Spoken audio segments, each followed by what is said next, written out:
Hi everyone, I'm attorney Aiden Durham with 180 Law Co. in Colorado, and welcome back to All Up in Your Business.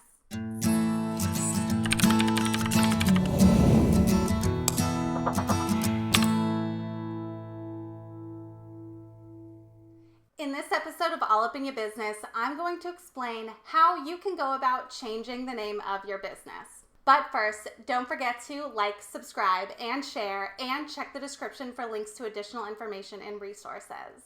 And I have a really exciting announcement.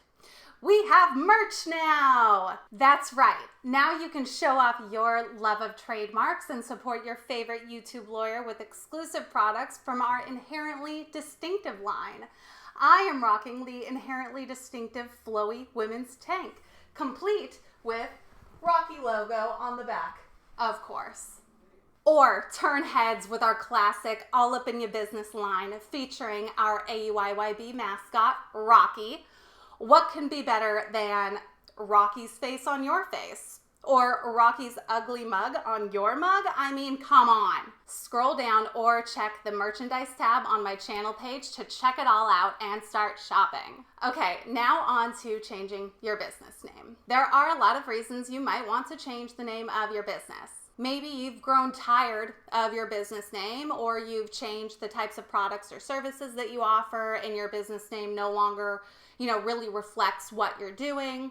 Or maybe you didn't do a thorough enough search before you started your business and now you find yourself in some kind of a trademark infringement issue. Or maybe you're like me and you named your business after yourself and got divorced and now you want to change your business name from the law office of Aiden H. Kramer to 180 Law Co. Whatever the case may be, for a lot of small businesses, there will come a time when you decide it's best to change the name of your business. First word of warning, as with most things having to do with your business, every state is different. The rules and procedures for changing a business name will at least be slightly different in each state. And states use different terminology. The names of forms and terminology used in the forms will be different. So just know that the stuff I'm talking about is generally true for all businesses, but the specific details and process may look different for you. If you're operating as a sole proprietor, this is usually a very easy thing to do. Let's say you're a sole proprietor, so you're running a business on your own and have not registered as an LLC or a corporation, and you've been doing business under your legal name. If you want to change that and do business under a different name or brand, it's really just a matter of filing a trade name or DBA registration for the sole proprietorship. You would do this by filing the appropriate form with the Secretary of State's office in your state. In Colorado, this form is called a statement of trade name, but like I said, other states will call it something else.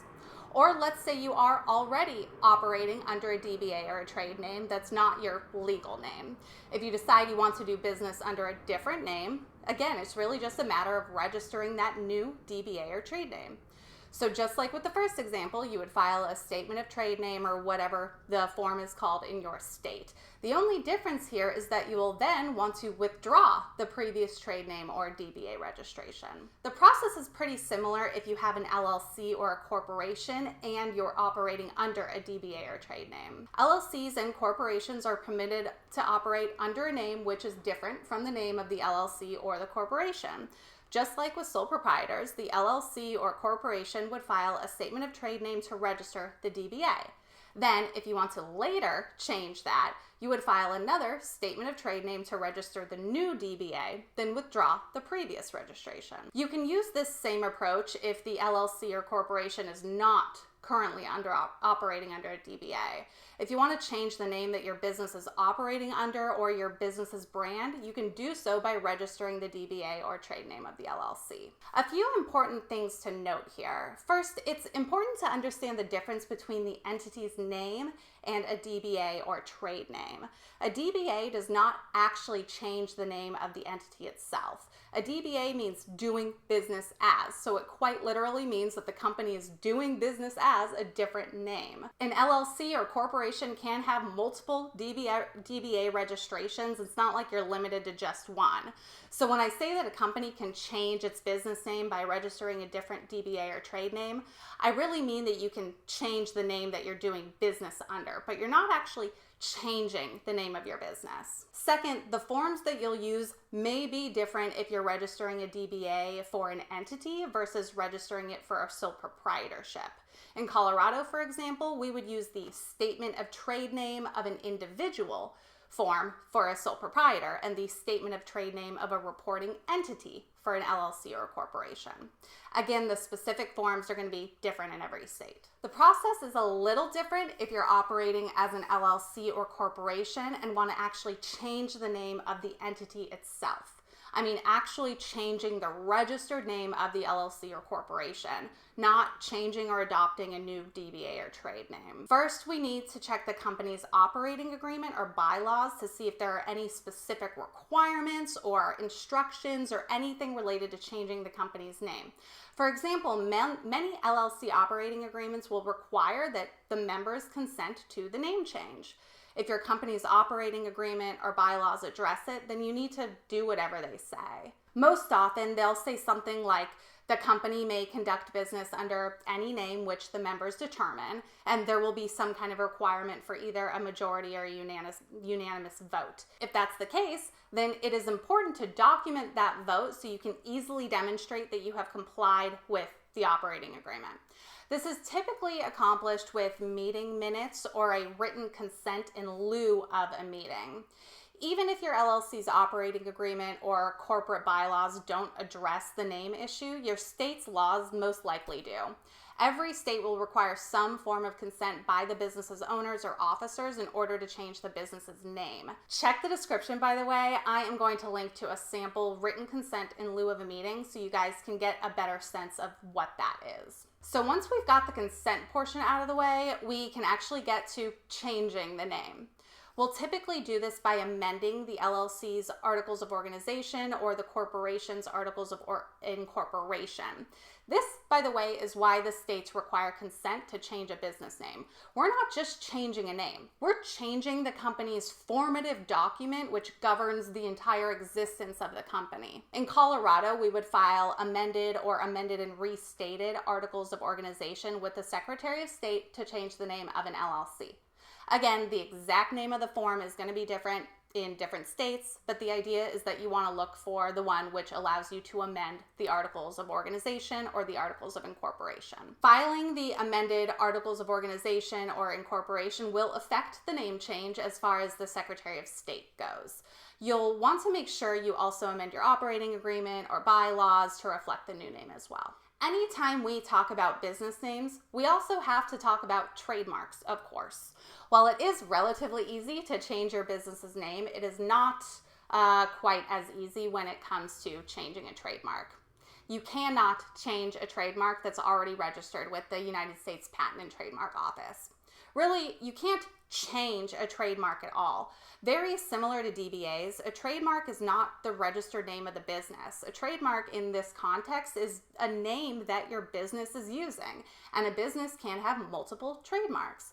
Just like with changing the DBA, you're really just adopting a new trademark and getting rid of the old one. So if you have a registered trademark and decide you want to operate under a different name, you would not change the existing trademark registration. You would have to file a new application and go through the whole registration process all over again for the new name. In most situations, you do not need a new EIN or tax ID number just because you've changed the name of your business. As long as the tax classification stays the same, the IRS doesn't really care about our business names. But we do still want to notify the IRS about the new name. If your business is taxed as a sole proprietorship, meaning you're either operating as a sole proprietorship or you're a single member LLC that has not elected to be taxed as an S corporation or a C corporation, then you can simply write a letter to the IRS informing them of the new name. Where you send the letter will depend on where you're located. You'd send it to the IRS at the address where you normally file your tax returns. You can do the same thing if your business is taxed as a corporation, or you can report the name change on your next tax return. Corporations use Form 1120 or 1120S if it's an S Corp to report their income, and there's a check the box section for name changes on those forms. You would just put the new name on the tax form and check that little box saying that the name of the business has changed. Aside from the IRS and the Secretary of State, you'll also want to notify any other governing bodies or agencies of the name change. This is going to be different for everybody depending on your business and where you're located and all of that. If your city or county requires a business permit, for example, then you'll want to check with the city or county about the process and forms for changing the name with them. If your profession requires a license like cosmetology or real estate or healthcare, then you may need to notify the licensing body too. Or if you have a payroll or tax licenses, then you'll likely need to notify the Department of Revenue or the Department of Labor in your state. Like I said in the beginning, the exact process for changing your business name, the forms you'll need to use, and the parties that you'll need to notify about it will be different in every state and every situation. That's why it's best to work with an attorney in your state if you're trying to change the name of your business. That's all for this episode, folks. Drop a comment below. Let me know what you think. And don't forget to check the description for links to additional information and resources, including that free sample consent form. And be sure to check the merchandise tab so you can stock up on all of your AUIYB gear. Thank you all so much for watching. I'm Aiden Durham, and I'll see you next time.